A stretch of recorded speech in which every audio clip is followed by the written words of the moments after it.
The ambition for today is to basically go through the fundamentals of propositional logic.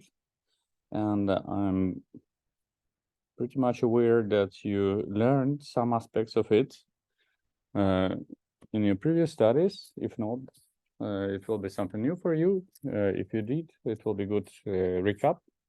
But all in all, so we shall see so to which extent you're familiar with it. And well, but the whole idea is that we basically recapitulate the major aspects so that we are all on the same page. So like this. Yes, and I want to remove this thing over here.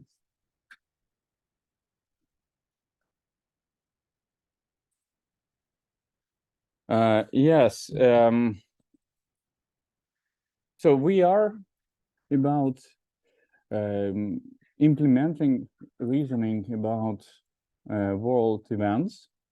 So we are an agent, artificial agent navigating or placed in the environment. We are equipped with sensors.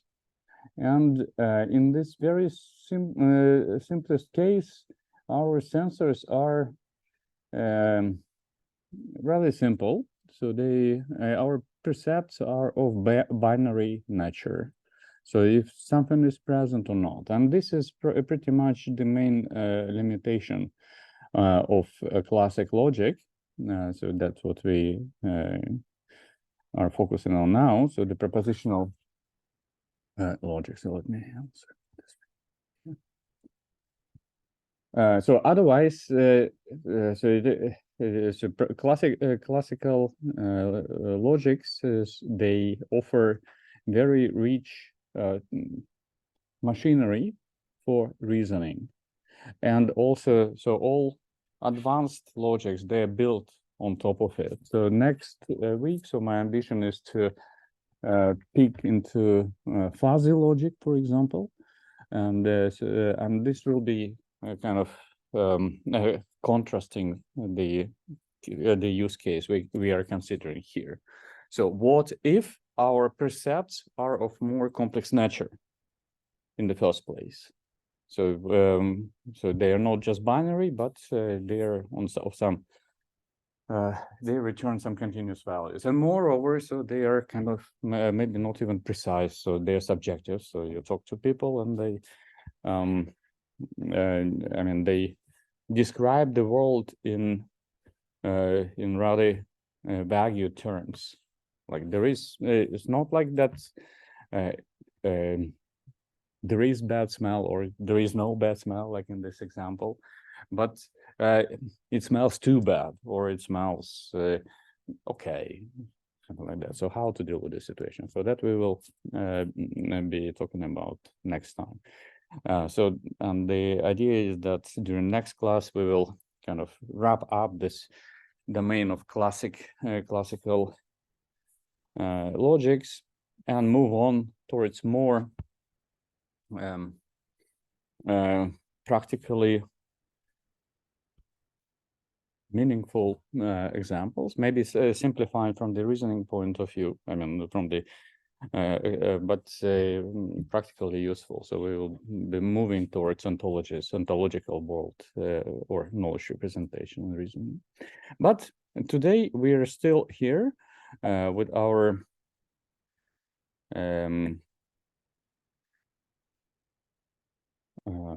propositional logic. So, and we are talking about logical reasoning. So finding a relation between different statements expressed in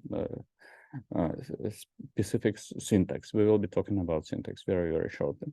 And this relationship, or we are looking for a specific type of relationship, so logical entailment, so that something, so set of rules that we have a database supports, in other words, certain conjecture.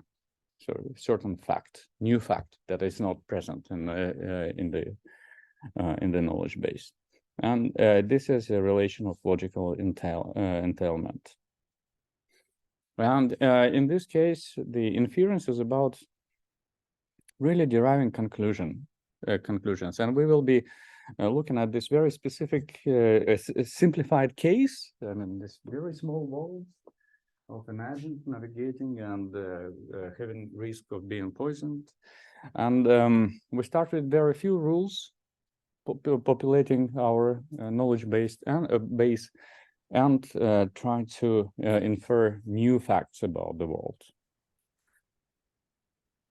Yes, and so we were talking about. So last time we were talking about graphical representation. So with the propositional logic, we remain in this Boolean domain, so binary domain. So either something happening or not. And in this way, so the whole world can be represented, or the whole situation. So possible incarnations of situations, of events, can be described by, say, possible combinations of binary events. So, and in this very case, we have, what is it?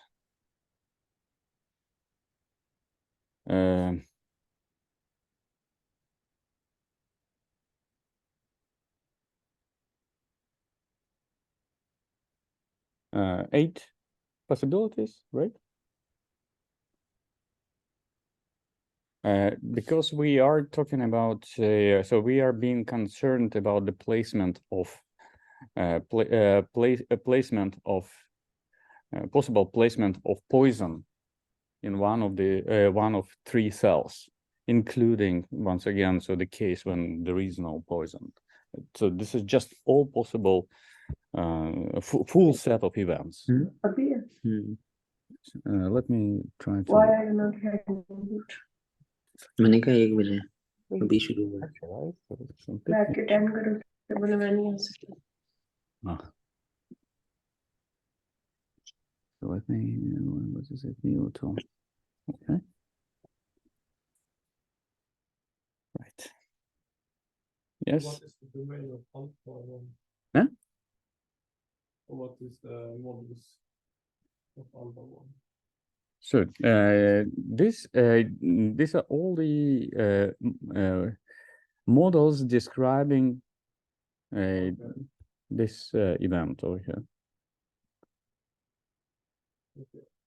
So is it alpha 3 entails alpha 1? Alpha 3 is this one, so it smells nothing in here. So you add extra stuff. Okay. So which is by doing this, you but again, so I mean, this is just a graphical representation, which actually makes sense. Maybe if I just let me see, jump over several slides to here. And so now we will go back very soon. So this specific case, when I mean you have empty grids, so it is part of this technique for realizing inference by enumerating all possibilities. So that's I mean maybe a naive way for doing that, but that is kind of continuation of that graphical example. And we are very soon come to why we are interested in this kind of enumerating all the combinations, and this is connected to the definition of what inference means. So what does it mean that a knowledge base entails certain conclusion or certain fact? But before doing that, so again, so let me very quickly, maybe now we can go here.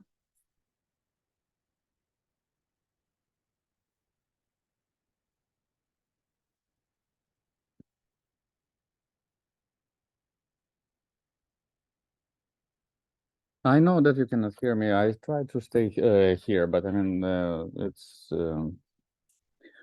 it was no, not very significant thing I commented so far.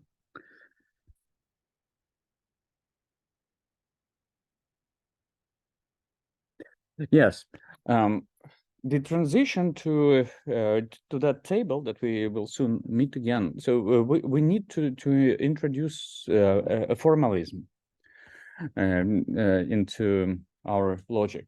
So graphical representation is simply, I mean, for intuitive kind of matching of what is going on in there and mapping to these main definitions of worlds and models and entailments and entailments as kind of intersection of models for which certain fact remains true. But again, to do more sophisticated inference and reasoning, so you need to be equipped with certain formalism, and this formalism comes in the form of syntax. So that so the set of rules that are used to correctly form logical sentences to represent statements. So that graphical stuff was to demonstrate to you statements. I mean, statements can be so maybe it's a good time to also think about it a little bit. Statements versus sentences. So there is a step of kind of formalization of certain situations, world situations, to a form suitable for computer processing. So reasoning inside a computer. So statements, our statement so far, it was represented as a kind of narrative. So it was a story. So we have an agent, and so this agent is navigating in the environment. So this so the environment has certain topological structure. So that is still part of narratives. And then we come to the statements. So the statement is that if you perceive certain thing like smell, then it means something. So this is a statement expressed in natural language. So, but again, so now we want to describe it through some in some standardized way, and here we for that we need a certain syntax, and this syntax is consists of, it's pretty simple. So it consists of symbols denoting both the events and percepts, and and all of them are binary once again, and set of operations, logical operations, and or not implies even only if. So again, so far it's even these operations are logically intuitively easy to grasp. But then we need to also define the truth of each sentence. So and that is done by introducing semantics. So again, there are plenty of definitions maybe, but this syntax and semantics you meet anywhere. When you talk about no, yes.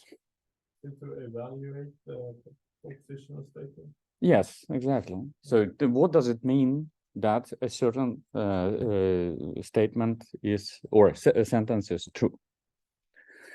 And as it is given here, so for example, P1, so which is an atomic sentence. Yes. Is Uh, there a difference between sentence and statement? Yeah, as I said, sentence is a formal way of describing a statement.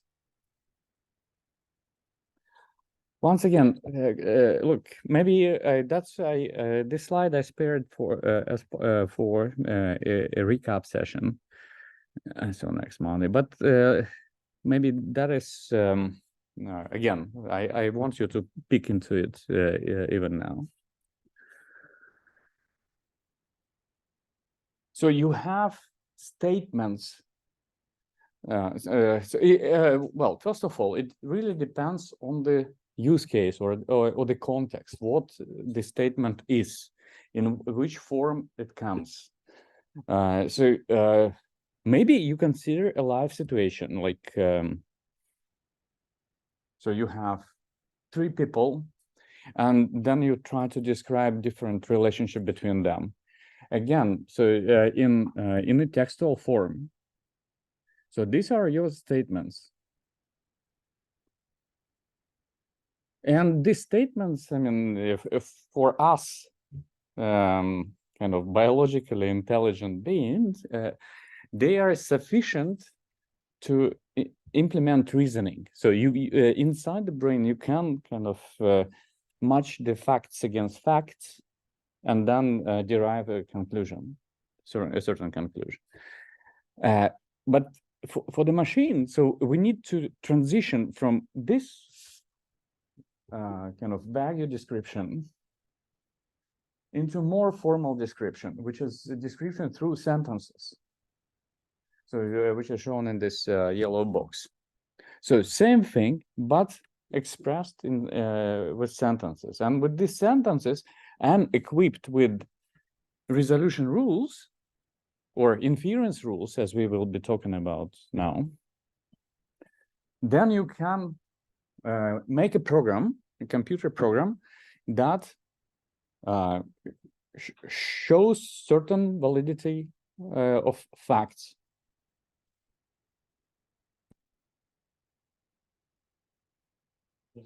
Yes. Just in the development, you have It's a negation. It's a slightly different notation here, so I borrowed the slides. So it's a negation.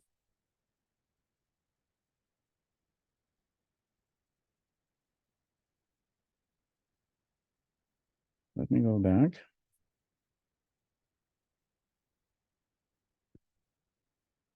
We've been here.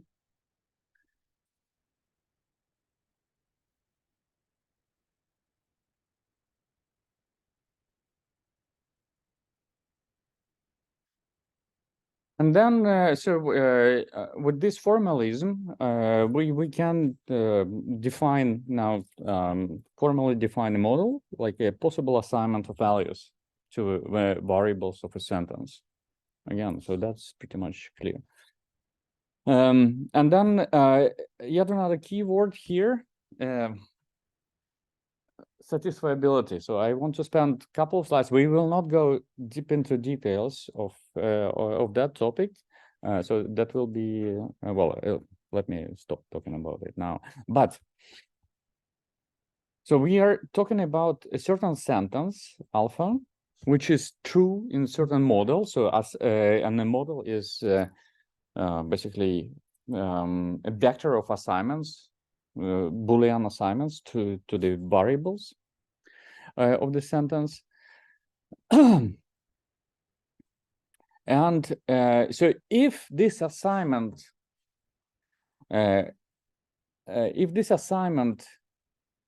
makes the whole sentence true, it means that model satisfies a sentence.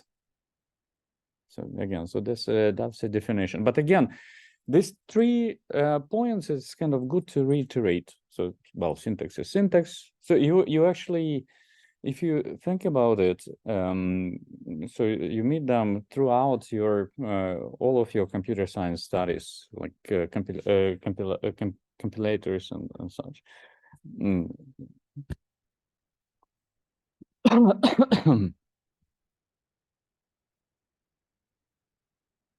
And as I said, so the propositional logic. So in propositional logic, we operate in a binary case. We assign the truth value for each propositional syntax. So this M1 is an example of a model. So where with a specific assignment.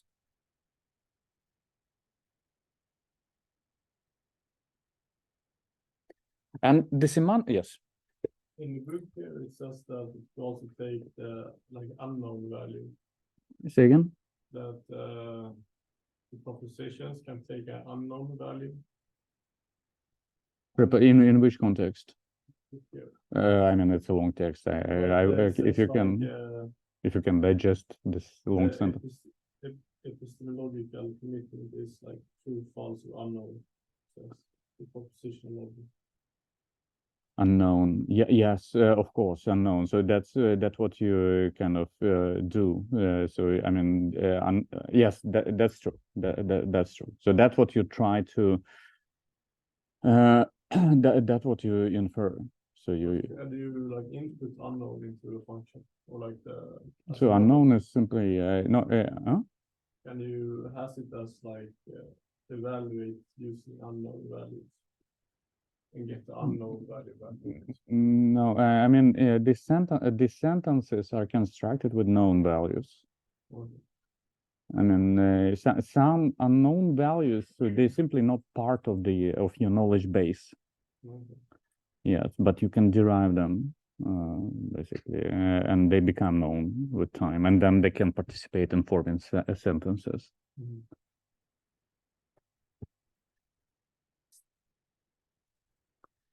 Mm-hmm. Yeah. Once again, so this more formal definition. I will shout to them. So more formal definition of negation, disjunction, disjunction implies bidirectional implication. From the point of view of truth values of the sentences in certain model. Again, maybe not to be so here. From my point of view, this is nothing to be stressed about. So I mean, so you can just take it as a really as a definition. So if I think this box over here is gives you already quite good intuitive, quite good semantics to your world model inside the brain. Yeah, and then the truth table. So so it's just a way to evaluate the certain model. So if you have a certain sentence like the one described there, so what you can do, you can first of all list all the variables, and then all possible assignments, obviously, and check and check satisfiability. So under which assignment of these variables the whole sentence is true.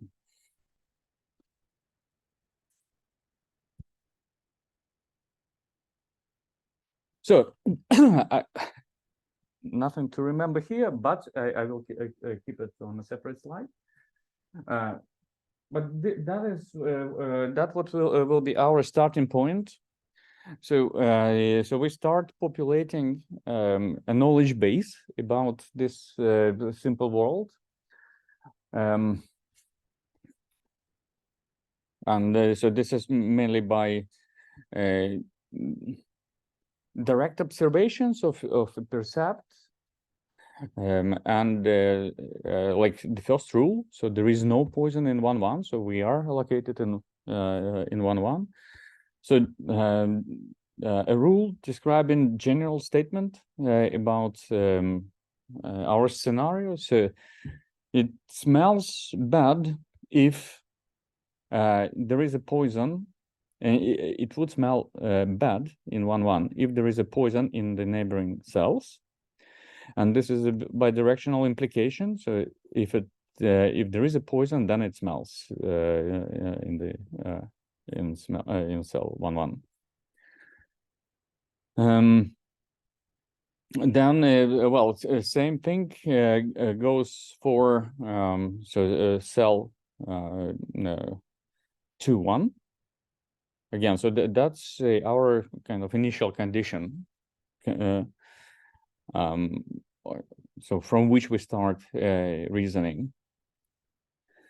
And so these are the direct percepts of our agent. So it doesn't smell bad in 1-1, and it smells bad in 2-1. Okay. So now we are about implementing reasoning. So we want to derive facts. So this fact is unknown so far. So that's what we will be talking about.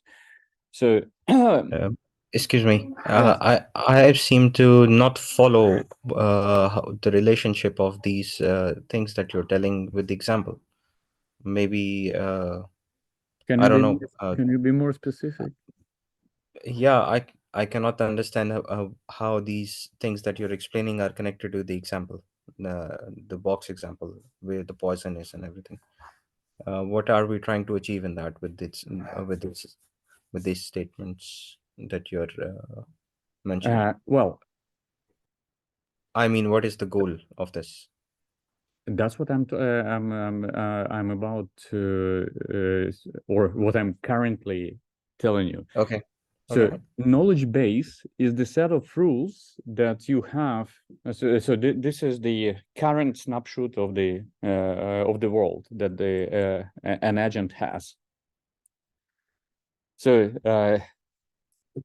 it has certain rules, and so you insert it in the knowledge base. So that what these are the facts that you start with.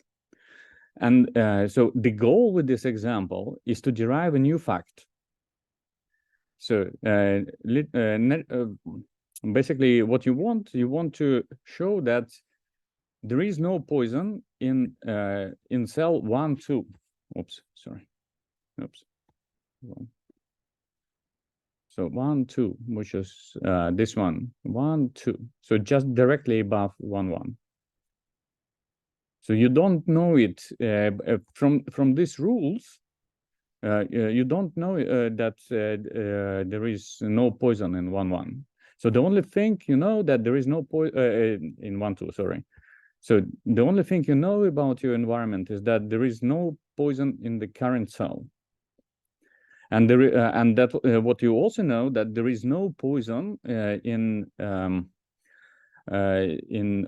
is no bad smell in this cell. Okay, so each figure that you have where there's a poison in a different block, does it represent a different environment or a different rule? No, it's a different possibilities of having poison in one of these 3 cells.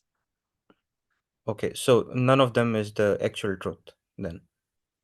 That's what you, I mean, that's what you want to figure out. So this is the example of all enumerated possibilities of having poison. Well, if you include this one with all empty cells, so it just all possible assignments of statements that there is a poison in cells 1-2, 2-2, and 3-1.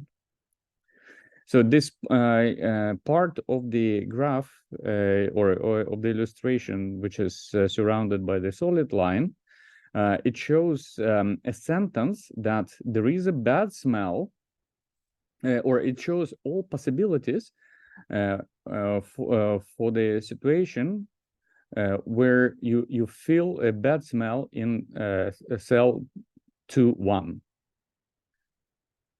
right? But again, that's the only truth we know then. Say again. That's the only statement that we know. For sure. Yeah, but the only statements that you have about the world, so they described by Yeah. these 5 rules. And I mean, this graph on the right, so it's only for illustrating different possibilities. Yes, but the only our starting point is that there's a bad smell on 2-1, Yes, and no, and these 5 rules. Are we constructing these 5 rules, or they are given to you. I Okay. mean, you somehow you populated your knowledge base with these 5 rules. okay? Yeah. So but you see, so these are the rules you have. So for example, in this example, so there is no rule about, for example, P12, so which is poison in 1,2. And as such, so I mean, you cannot tell before you prove that anything about the state in the cell. So your task as a logical agent is to take all these 5 rules and prove that there is no poison in cell 1,2. And as soon as you do that, then you're on the safe side. So what you can do, you can safely, for example, transition to this cell. So you move it. You move yourself to cell 1,2. But before doing that, so I mean, so that's part of the reasoning. So you discover the state of a variable. So there is poison in cell 1,2. And it is currently, so commenting to what you said, so currently it is unknown. But in this, again, maybe it's jumping back and forth, but classical logics is about operating in a closed world model. So you know your possibilities. So you know your environment in a way that, I mean, you don't know the state.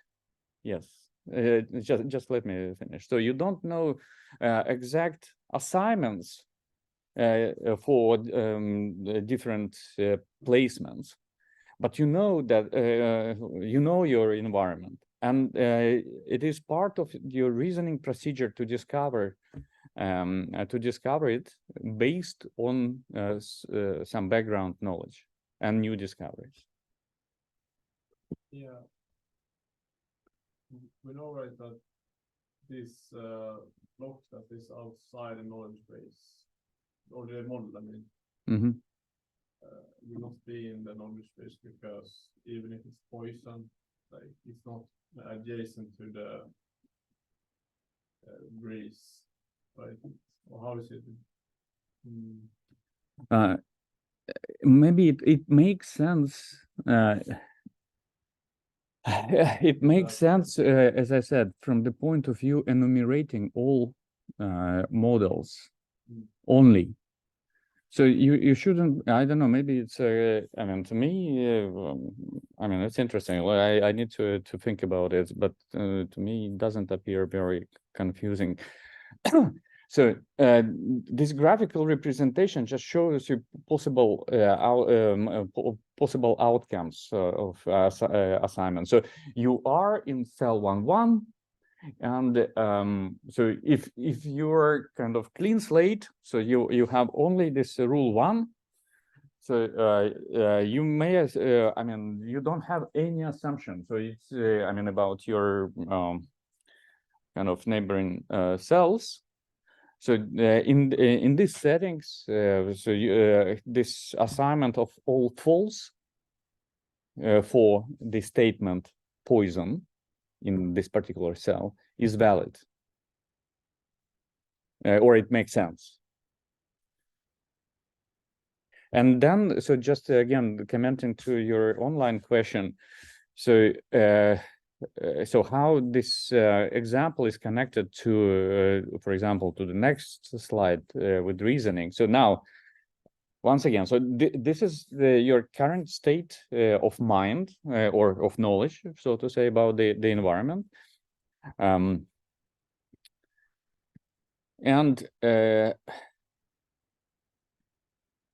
maybe so what I'm now thinking is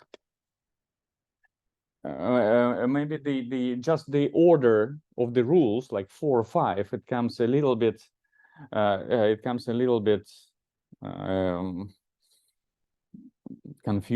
it may result in some confusion. So I mean, you can safely move it to just after R1. So just stating your current state. So you are on 1-1. So the next statement is that so there is no poison in 1-1, and then there is no bad smell in 1-1, and then so no poison in there is no bad smell in 1-1. So then you know by definition. So this is the definition of the scenario. So then it comes rule 2-2. So you just safely populated to your knowledge base with this rule, and then again. So you probably Hello, cannot hear you. Sorry. Say again. You don't hear me? Hello? No, we can hear you. Okay. Yes, okay. So and then so again, spelling out this example. So you move to cell 2-1.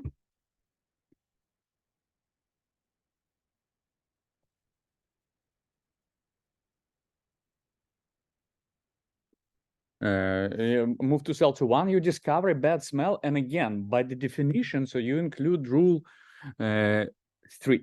But I mean here, well, it is this order. Maybe it makes sense. I need to not to forget to do adjustments. Is it okay? I have a question. Yes. It's written that a square has bad smell if there is a poison in a neighboring square. Yes. So neighboring square for the second table, we have B12, and that is also neighboring square to the one with the poison. Why is it not showing the smell? Say again. The second box from the top. In 1-2, it should show the smell because there is a poison in the neighboring square. Yes, it does. But it is not showing the smell, and it is not drying there. You mean so? Let me. Okay, so I buy this critique. So let me just say big B. So you mean like so there is missing B here? No, the B21. No, but I mean that is it. So I mean, so what the only thing is missing is this one, B2-1. Yes, like this. Okay. So this is the scenario. So the only thing it was missing is the recept B. Okay. Thanks for pointing out this. But that's correct. I mean, that is your correct parsing of the rules and matching to the graphical representation. Absolutely. So I think we are converging to something. But again, so let me now move to this slide, and one maybe straightforward yet naive way, and naive as you can imagine why. Or I will ask you in a second this question is given as all possible variables in your worlds, so enumerate all possible models, and then the problem of inference would be an inference means whether your knowledge base entails your sentence. So that this is the proper definition of inference. Would be to find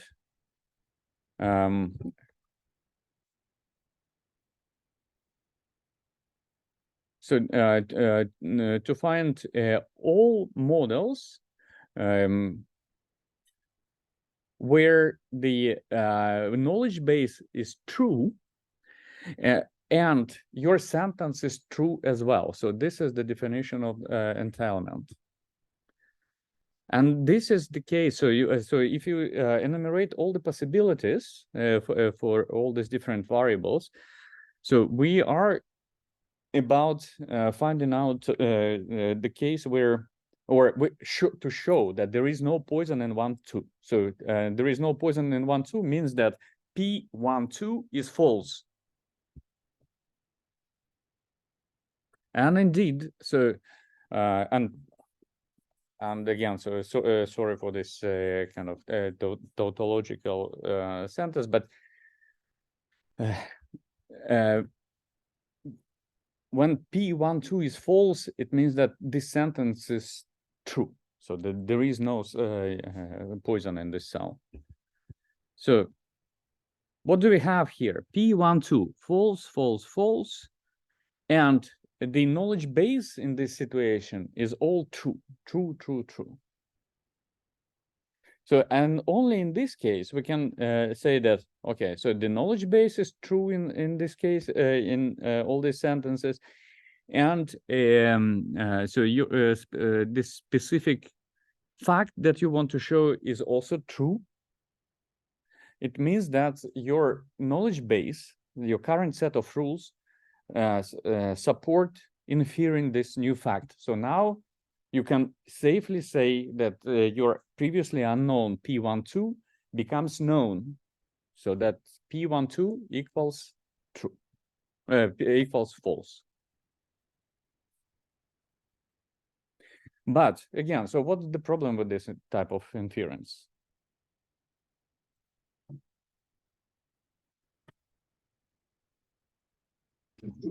That is dependent on the knowledge base.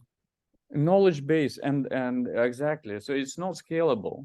So it's not scalable. So the number of possible variants grows fast with the number of possible assignments grows fast with the number of variables, and so then it becomes not practical to do it this way. And that's why in logical agents, in propositional logic, so the inference, so the derivation of new facts is done by so-called theorem proving.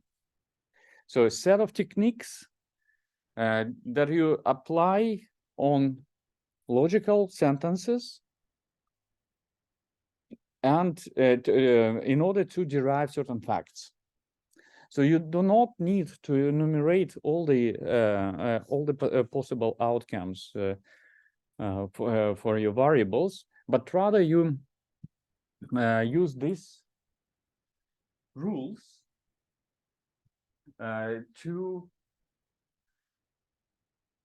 for proving certain facts.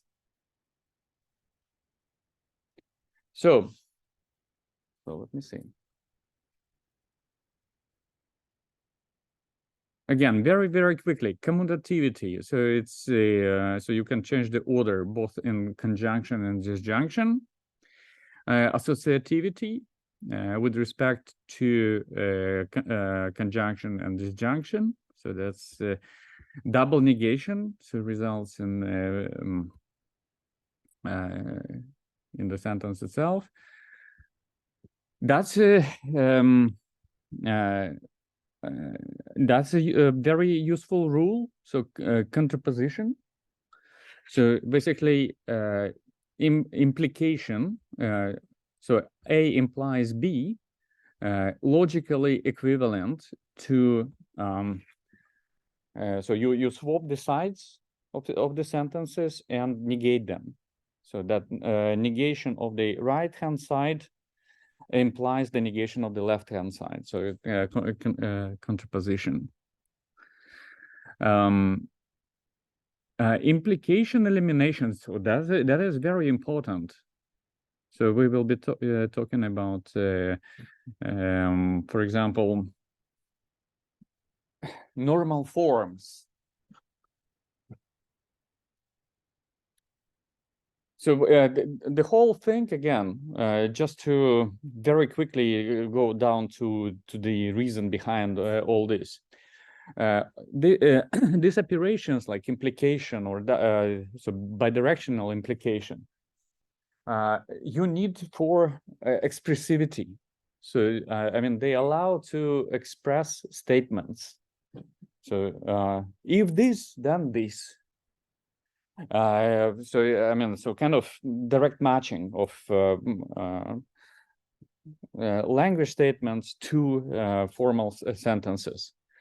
But for theorem proving and resolution rules, I mean, these implications, they need to be digested further.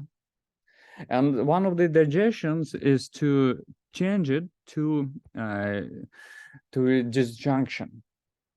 So if you again just look at it carefully, so you can, I mean, so it becomes intuitively understandable. So that implication, it's really a disjunction of a negation of the left-hand side. So it's either not left-hand side or right-hand side. So it's same thing. The De Morgan rules, so very important. Bidirectional biconditional elimination, also important, which in turn, so you can further take each implication and change it to disjunction. So you start with some form of rules, and again, so these rules are kind of needed to express, for reach expressiveness of facts, like rule 2, for example. But in order to apply it or to use it in reasoning, inference, so you need to convert it further. But again, so let's so you I'm pretty sure you did it in your early years, normally like year 1 or 2 in the universities. I will stop torturing you with the definitions. Rather, yeah. So to finish, to complete this definition stuff, I want to kind of formally introduce the problem of satisfiability. I will not go into the ways how to implement SAT solvers, but so just to show kind of the starting point. So you have a logical sentence, and again, so you see, it comes in a very special form. So where you have the conjunction of disjuncts, which is also called conjunctive normal form, and it also has negation of individual variables. And again, so our idea is to evaluate this model and do such assignment of variables so that the entire formula evaluates to 1. And so this is defined as a SAT problem. So there is a chapter in the book, so read it more. Again, so these are the details, really the details on how to crunch the variables, these logical variables, in a kind of more or less efficient way. But what I want to highlight is that SAT problems is not only for reasoning, so it's kind of many computer science problems can be converted to SAT problems or stated as SAT problems. For example, program verification. So it can be converted to SAT problem. And program verification is extremely practical, of extreme practical importance. So you, especially, for example, in embedded context, in embedded context connected to some critical applications where you need to really demonstrate that your program satisfies certain properties. So what I suggest you to do here, so here is the link about SAT and SAT solvers. There is an accompanying video in there. So there is a book chapter on that. So read it. And I also invited Professor Per Lindgren. So he is from software engineering for embedded systems, software and hardware engineering, basically. Where he will talk about applications of SAT solvers for program verification. So kind of to widen your horizons.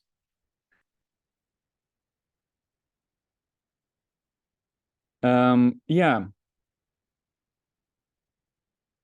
Yes. Before I let you to a short to go to a short break, so two important rules again. So it's part of the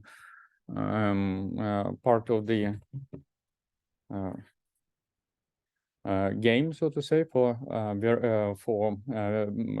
theorem proving. So the rule of modus ponens and elimination, so which are important. So again, I personally, when I see this kind of fancy names, so get a bit stressed. Doesn't really matter indeed to understand the simple concept behind it. So if you have an application and you know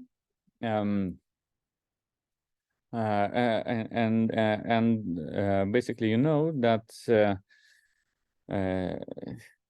one of the models, so then the other term can be derived. So that's the only thing.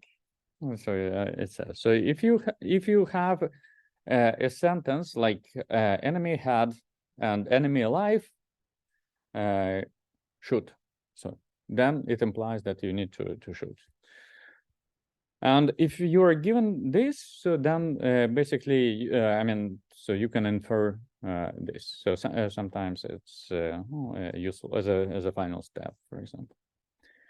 And elimination. So either of the components of the conjunction can be inferred. So if you have a conjunction that you have an enemy ahead and enemy alive, so you can, for example, infer well, either of them. So in this case, enemy alive. So that's again, so one of the possibilities. But now, so we go for a break. And then what we do after the break, so please return in 4 minutes, maybe, max. And then I want you to exercise this inference. So again, so if you did it before, fine. So it will be some recapitulation. But if you haven't done it, so this is the starting point. So these are all the rules are needed. So a reminder of logical operations and our beautiful knowledge base. So now we need to prove that there is no poison in cell just above our cell in 1, 2. So we take a break, and then group 2 and 2 or 3, so as you wish, and discuss how you would approach this problem. And then after 10 minutes, I will ask for your opinions. And for the Zoom, I will now create, so I will, first of all, I will pause recording. And I will create breakout rooms and assign you maybe randomly.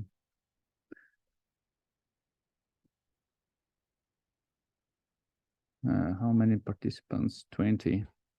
So maybe 10. So I create 10 breakout rooms and I assign randomly. So open all rooms.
So please team up 2 and 2, or I mean, in some groups of reasonable size, and start discussing. So here are the starting points. So this is your knowledge base. So these are the rules. And so your task is to, based on these rules, 1 to 5, in several steps, come to the proof that there is no poison, so not P12. So I will trace the solution after that. It will be available also in PDF, but now I want you to, again, maybe recall your old knowledge. If not, so just start, try to find certain similarities, and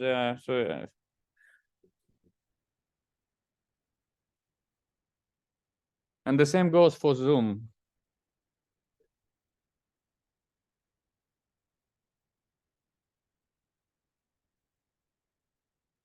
What I will do then, so what so basically, again, so maybe now in 8 minutes, I want to ask some groups randomly, again, not about complete solution, but the way how you would approach the problem at least. So the way how you, what do you think about it?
Maybe I can hint you once again. So what is important, and that is the type of problem that needs to be tackled this way.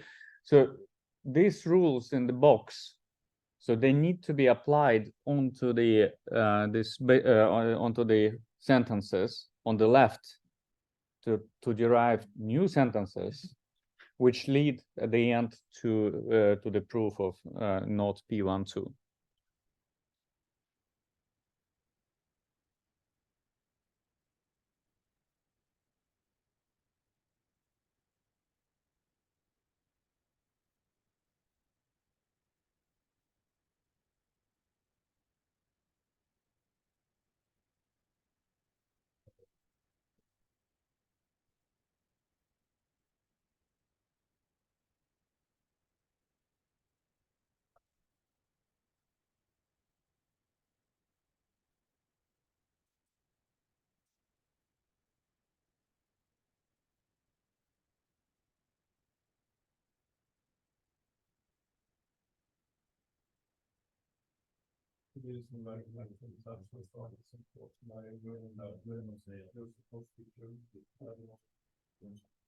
Hello.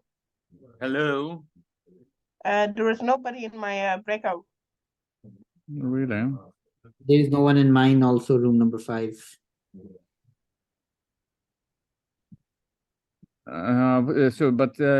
Can you wait a second? Tell me your group. So group number 5, and you lady who asked me first. What was your group?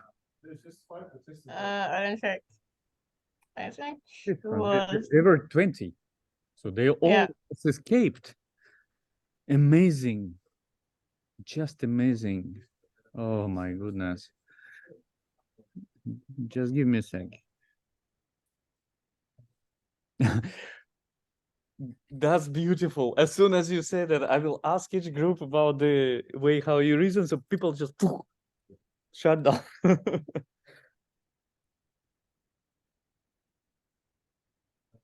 Just let me give me a second.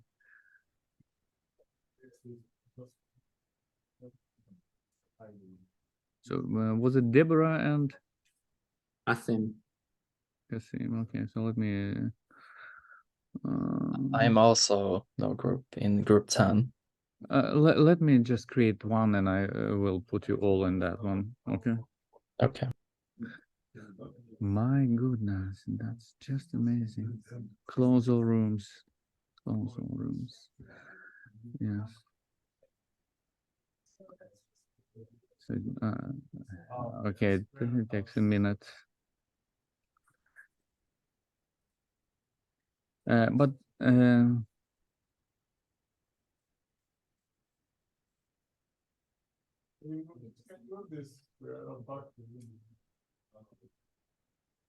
so it takes 30 seconds more to kill all the rooms.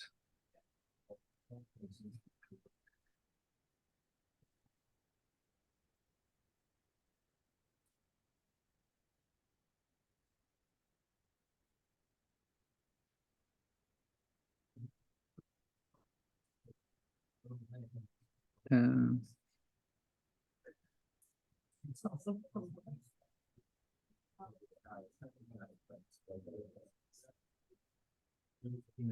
okay, so now all rooms are killed.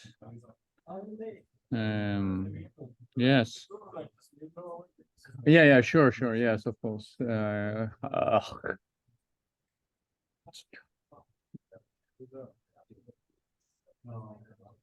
Just give me a second. It's totally.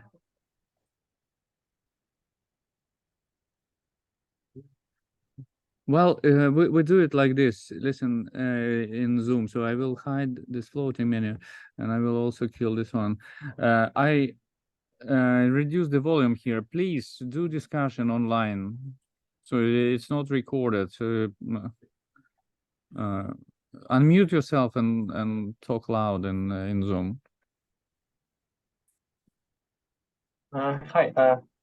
Can you just go back to the problem definition? Exactly, we are supposed to find there is no poison in one, right? If I'm right, that's what we are supposed to prove, or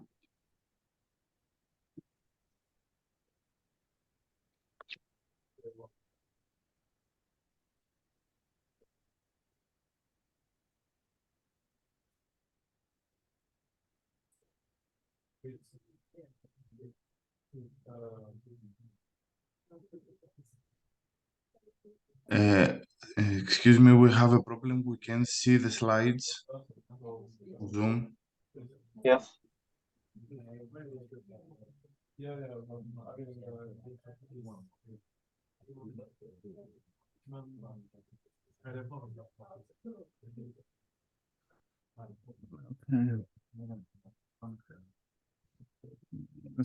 You can speak loud. Yeah, I want to say we cannot see the slides. We are writing in the chat.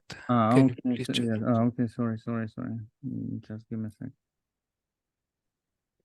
Oh, did I kill the Zoom? How come the Zoom disappeared? No, wait, it's not disappeared. Okay, sorry.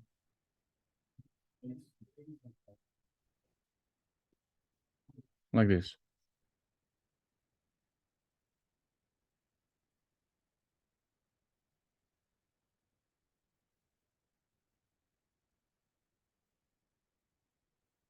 One more again, maybe hint. So I see some of you are progressing. So when you see this sentences with implications or double bidirectional implications, that means that you need to do something with them. So that's a good starting point.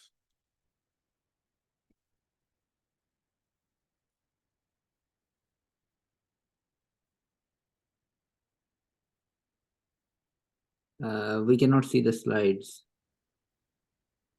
You cannot see the slides. How come? It's only black screen. So it's start sharing, but we don't see anything. Your screen sharing is paused. Why? That's Now we see something. Oh, sorry. I thought I paused the recording, but I paused screen sharing. Oh, my bad.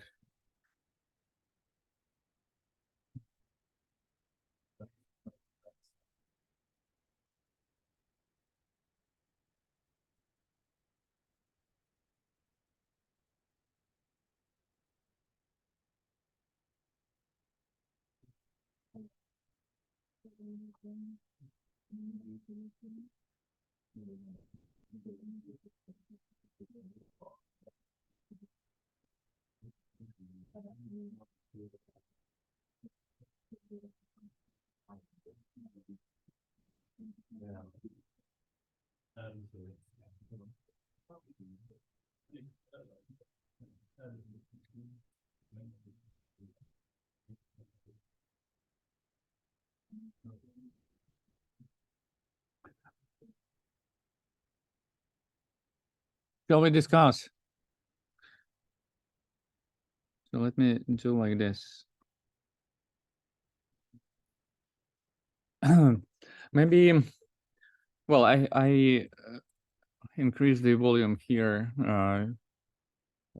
on Zoom as well. So how would you approach? How would you approach deriving this fact? So some ideas again. So here is nothing to be kind of right or wrong. So I will trace the solution. Absolutely. So what did you come up with here? We can say that there is. Just a second. So we have somebody started to talk. I will give you a word now. So so let me first hear you know, an opinion in the class, even if you don't hear it. So I will give you a word next. Okay. Yes. Yes. Mm-hmm. Yeah, then we transform it to CNF. Mm-hmm.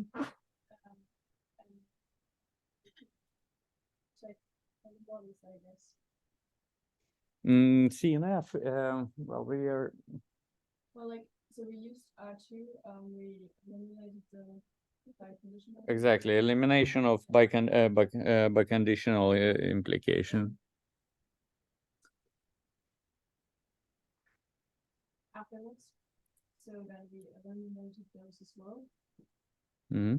And yeah, in the end, you get this sentence in CNF form. Yeah.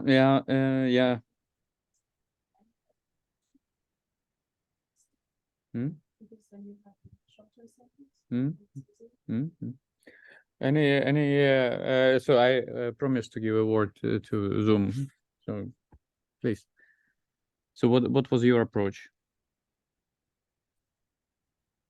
Was it Vasim or who was it? Was Kasim wanted to speak? Yeah. So we will infer from the other statements, and then we will reach to a conclusion that there is no poison in 1, 2. For example, we can say that there is a scare that has bad smell. Is there if a poison in a neighboring room? So we see that there is no smell in room 1 because there is no poison in 2, 1 and 1, 2. And because there is Wait. That goes too fast. How do you see that? Because it says that there is no smell in room 1, 1. Yes. That means that there is no poison in 1, 2. No. I mean, for you it means, but I mean, for a computer it doesn't directly means that. Okay. Maybe I think we can start with applying biconditional elimination, right? Okay. Yes. So R2. Yes. Exactly. So are we all kind of agree on this general approach? So we start with this elimination of the bidirectional implication.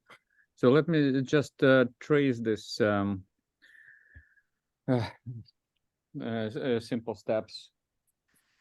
So we have so what was it? Rule 2. So rule 2. So B. So Can I ask something? Yes, please. The rule 2 and rule 3 aren't basically the same. No, they In a are way. you- Because they're saying that they have to be a neighbor near the bad smell to have a poison, but that's correct. actually rule 3 is a more generalized rule of the two, because the 2 is on a corner Here and there 3 is is in the middle. there is no such thing as a generalized rule. So these are the rules you have. And yes, they do describe the same statement, that if you and the statement is okay, if there is a poison in one room, then in the directly adjacent cell, so you have a bad smell. So that's a generic statement, and this generic statement is then boils down to specific sentences. So we are not there with rule 3, because, well, rule 3 in this scenario appears as a result of transitioning of an agent to the next cell. Only then it starts to perceive something, so like that it smells bad, and so it basically at this moment R3 arises. So just describing this situation. So if it smells bad, then it means that in one of the cells around me we have a poison. Yes, because basically how I can understand it is like having a kernel going through a matrix map. The rule 2 and 3. For its cell, the neighbors, if they have a bad smell, then you have a poison someplace there. Maybe okay. So here let me. That's how I can imagine it, having a kernel going through all the blocks.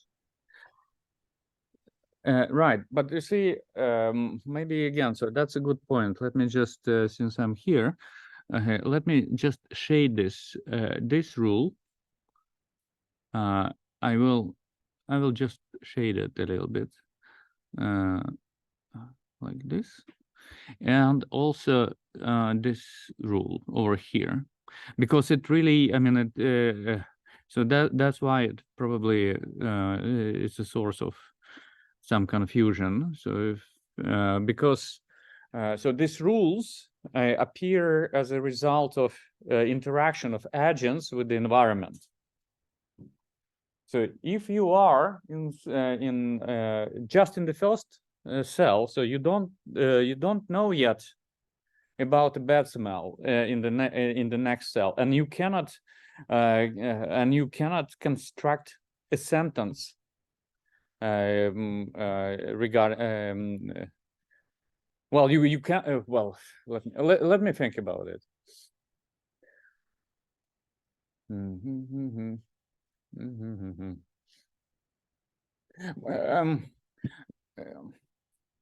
No, yeah, okay, so I think I made my mind, but maybe you can I hear your opinions, maybe here in the class or in Zoom? So what's I mean, what would be the most kind of realistic explanation to your statement or question? I think okay. So the problem with the understanding is like this. So indeed, in this closed world model scenario, so all these rules about bad smell resulting in potential poison being around you, so they can be written down. So just populated. So because they are generic. So here you're right. So I mean, for each and every cell, you can construct such a sentence. Right? Yeah, I mean, couldn't we just, the first step be checking if there is a smell in a block, for example? Because here, okay, we see the pictures that there is a smell, but that's an agent has to identify it. But that is what I'm saying. So, and I mean, the way how you look at the problem, make it. Because if there is no smell, we don't have to check any near blocks because there's no smell there. So probably there is no rule that we can have. If we have a smell, then we can check across block or X block. I don't know.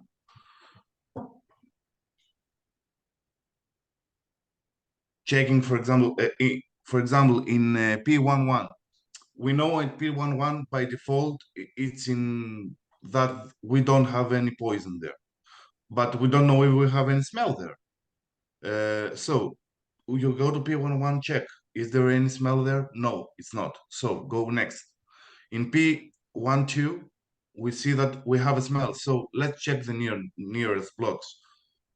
Are there any poison there? Yes or not, depends on the problem. Here we see that there's not. And go on like that. But it's, yeah, it's not that you kind of always discount. I mean, when you try all the possibilities, so you are given rules, and so you organize your reasons by the rules. Yeah, you see. So I mean, and the rule is, so I mean, there is one. It's not a flow, but it's a shortcut in your reasoning. Indeed, I mean, that's what you say. So if you don't smell a bad smell in 1-1, so there is no poison just above you. That's true. But I mean, how? So you did a mental shortcut here because you didn't use the intermediate rule. So, and the intermediate rule tells that the rule tells the generic rule is rule 2. So if there is a bad smell in 1-1, then there is a poison in either above you or next to you. So these are the 3 rules that you have. And based on these 3 rules, I mean, so there is no, I mean, at the end, it will, I mean, you will derive a new rule that is basically not P12, but that needs to be derived. So you cannot make just directly such a statement based on observation of no smell. So you need to apply this percept while knowing this rule 2. You see? And as a result of this application of these 2 rules, yes, you will prove that there is no smell just above you.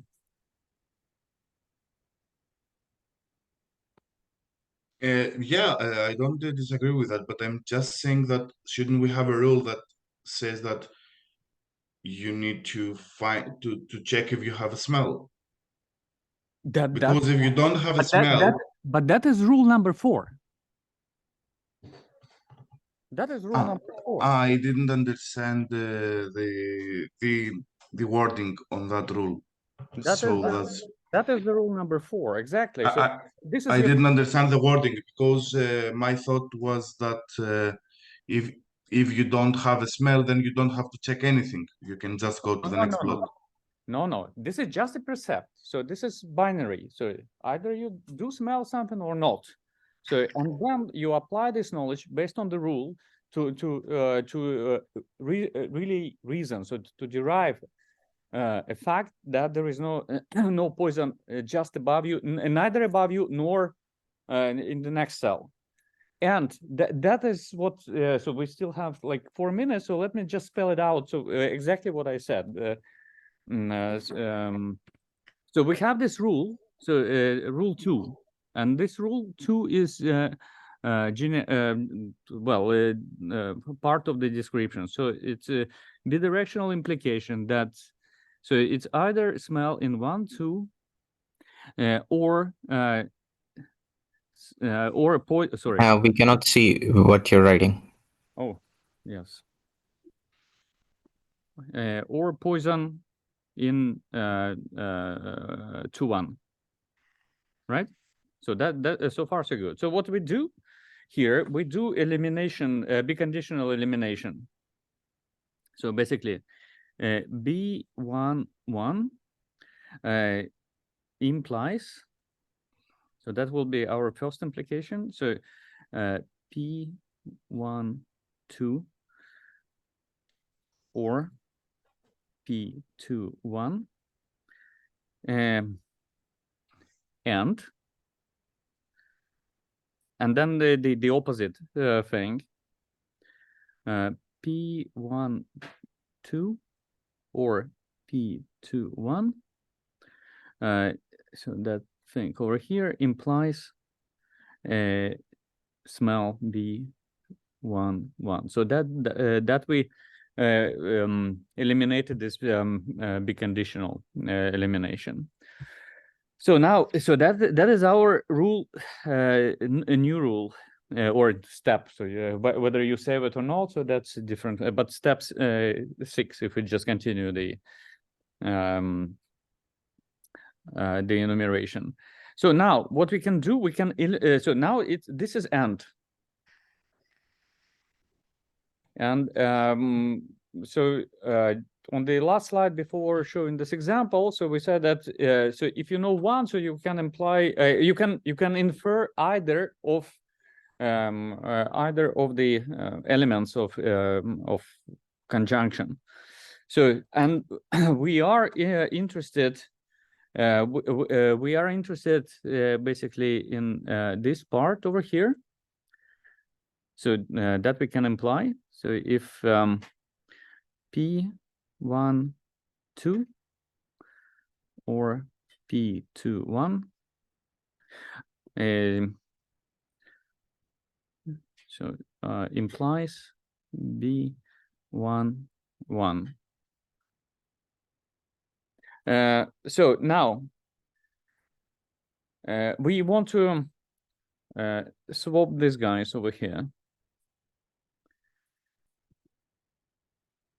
And to do that, so we use this rule, so elimination of contraposition, which basically says, so note B1, 1 implies note P1, 2 or P2, 1. So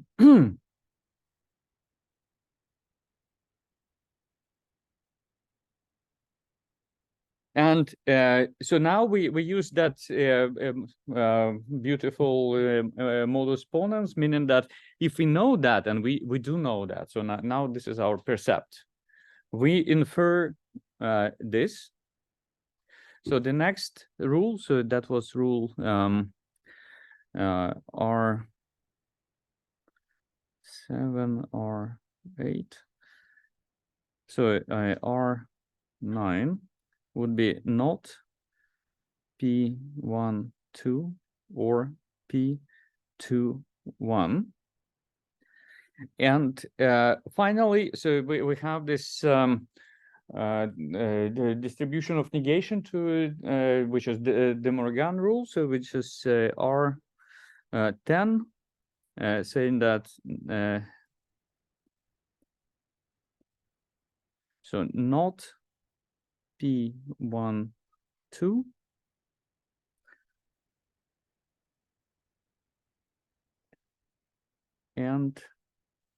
and so that's the transition over here. So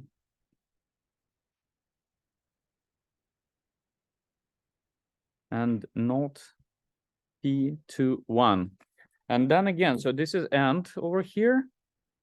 And that is exactly what you said in Zoom. So, but now you see, this is the difference. So we came to this inference. So we derived the fact. So if we do not have a smell in B1, 1, then our knowledge base supports a statement that neither P1, 2 nor P2, 1 have bad smell.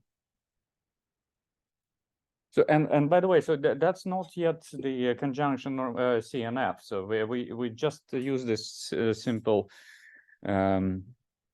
rules. Well, yeah, well that is just conjunction of two negations can be regarded as primitive CNF.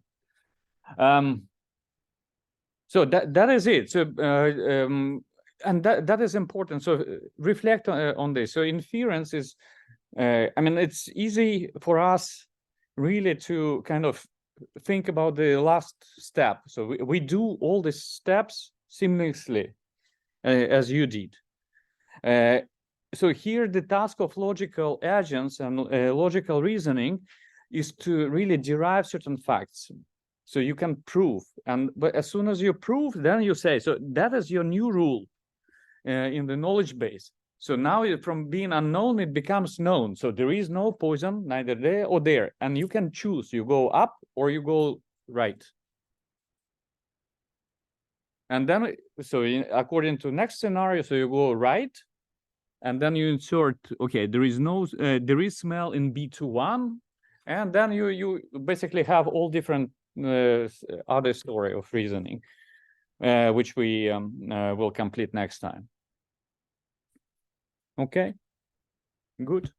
But just before you go, the very, very last message. So read this propositional logic and renew this kind of computational skills of yours. So there are some exercises. There are exercises on the web. So some tutorials on CNF and such things. So try them. That's my advice. All right. So that's it for today. Thank you. Thank you.